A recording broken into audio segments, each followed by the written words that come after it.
Single dad janitor ignored the guard's orders, but he was the only one who could save her.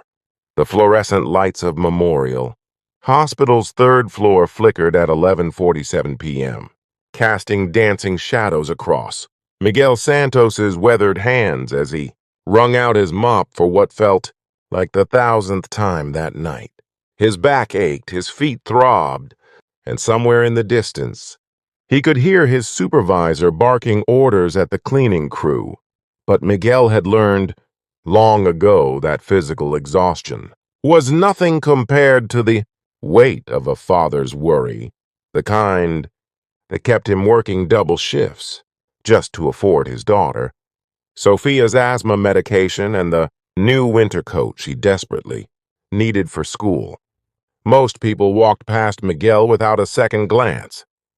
To them, he was invisible, just another janitor pushing a cart through hospital corridors, cleaning up after other people's emergencies while nursing his own quiet struggles. But what they couldn't see was the heart beating beneath his worn uniform, a heart that still remembered what it meant to show up for someone when the whole world looked away. Miguel's journey to America hadn't been easy. 6 years ago, he'd left everything behind in Guatemala after his wife passed away, determined to give 8-year-old Sophia a chance at a better life. Now 14, she was the reason he endured the night shifts, the condescending remarks, and the endless hours on his feet. Every dollar he earned mopping floors was a dollar toward her future, toward the community college tuition he was slowly saving for, toward proving that a janitor's work had just as much dignity as anyone else's. Tonight started like any other. Miguel clocked in at 11 p.m., collected his supplies, and began his rounds on the third floor, the oncology wing. He'd always found this floor the hardest to clean. The silence here felt different, heavier, punctuated by the steady beep of machines and the occasional sob filtering through closed doors. It was where hope and heartbreak lived side by side, where families whispered prayers in waiting rooms, where some people fought their last battles. As Miguel pushed his cart past room 304, he noticed something unusual. The door was slightly ajar, and he could hear a woman's labored breathing, followed by a weak, desperate voice calling out, "Help, please, someone help me." He paused, his hand tightening on the mop handle. Protocol was clear. Janitorial staff weren't supposed to enter patient rooms unless specifically requested by medical personnel. They certainly weren't supposed to respond to patient calls. That was what the nurse call button was for. Miguel glanced down the hallway, spotting Marcus, the security guard, stationed at his usual post near the elevators. Miguel approached him. "Marcus, I think someone in 304 needs help. Should I get a nurse?" Marcus barely looked up from his phone. "Not your job, Santos. Keep cleaning. The nurses do their rounds. If she needed help, she'd have pushed her button." "But I heard her calling." "I said it's not your job," Marcus interrupted, his voice sharp. "You want to keep this job? Stay in your lane. Clean the floors, empty the trash, and don't touch anything else. Last thing this hospital needs is a lawsuit because the janitor played doctor." Miguel felt the familiar sting of dismissal, the reminder that his opinion didn't matter, that he was just the help. He nodded slowly and returned to his cart. But that voice, so fragile, so afraid, echoed in his mind. He mopped mechanically, moving closer to room 304, and there it was again. "Please, can't breathe." His daughter's face flashed before his eyes. He remembered the night Sophia had her first severe asthma attack. How terrified he'd been, how every second without help had felt like an eternity. He remembered thinking, "Please, God, let someone hear her. Let someone care enough to help." Miguel set down his mop. Some rules were meant to be broken. He pushed open the door to 304 and found Eleanor Richardson, a 73-year-old woman struggling to breathe.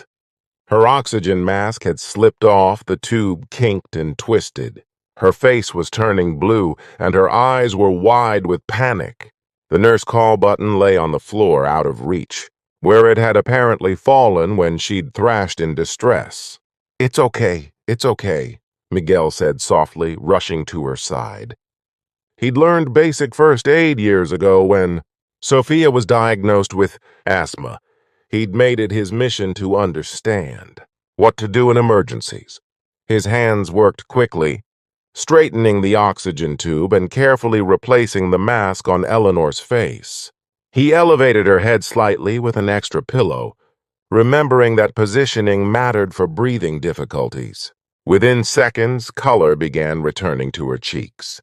Her breathing, while still labored, grew steadier. Miguel pressed the call button repeatedly and stayed by her side, holding her trembling hand. "You're going to be fine," he whispered.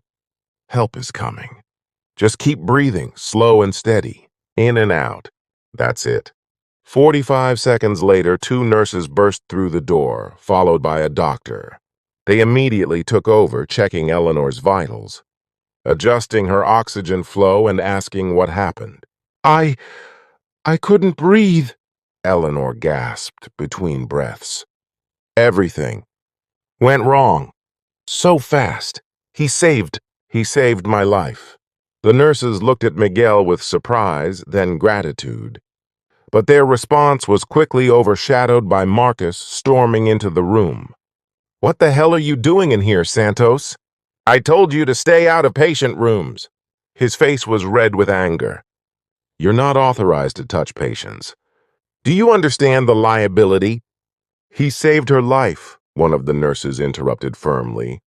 "Another minute and we'd have been calling a code blue." "I don't care," Marcus shot back. "He violated protocol. This is a fireable offense." Miguel's heart sank. He thought of Sophia, of the bills piled on their small kitchen table, of how hard it would be to find another job that paid enough to survive in this expensive city.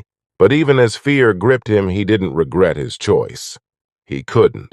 That was someone's mother, grandmother, someone whose life mattered.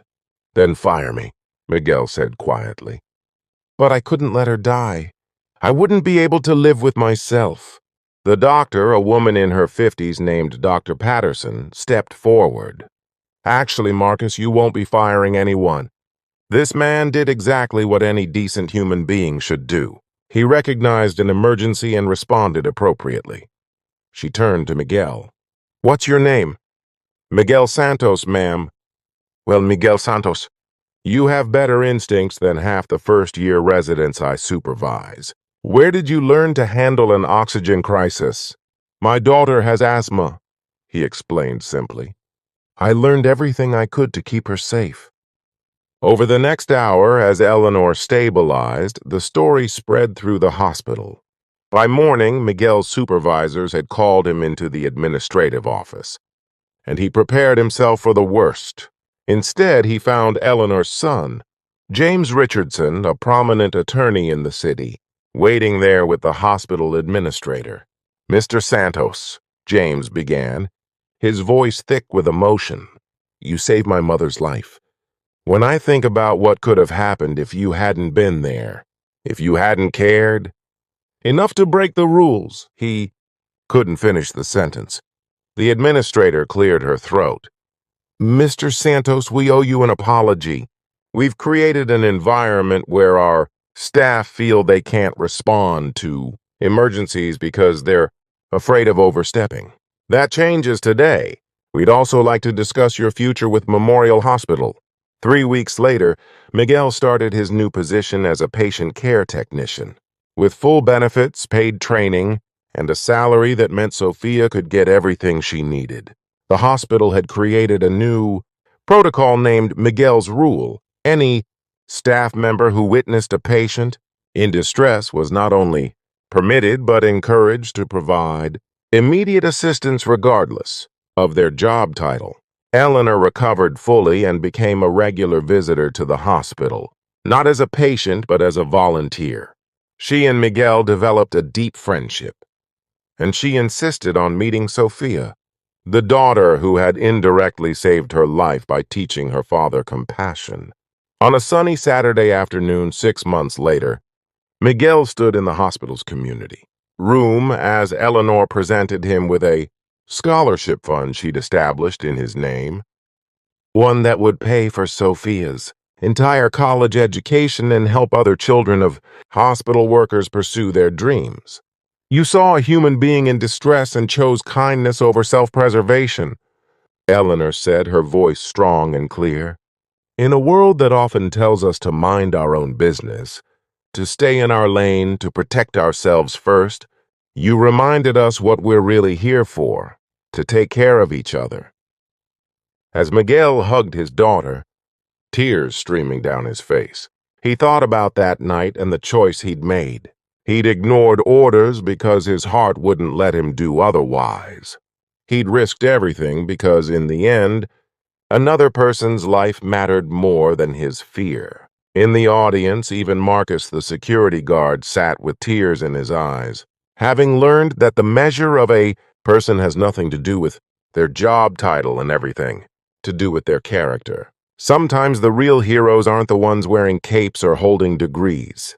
Sometimes they're the ones holding mops and carrying the weight of the world on their shoulders, who still find the strength to lift others up. Miguel Santos was proof that it only takes one person choosing compassion to change everything, one person refusing to look away when someone needs help. One person brave enough to remember that before we are janitors or doctors, guards or patients, we are all simply human beings deserving of dignity, respect, and care.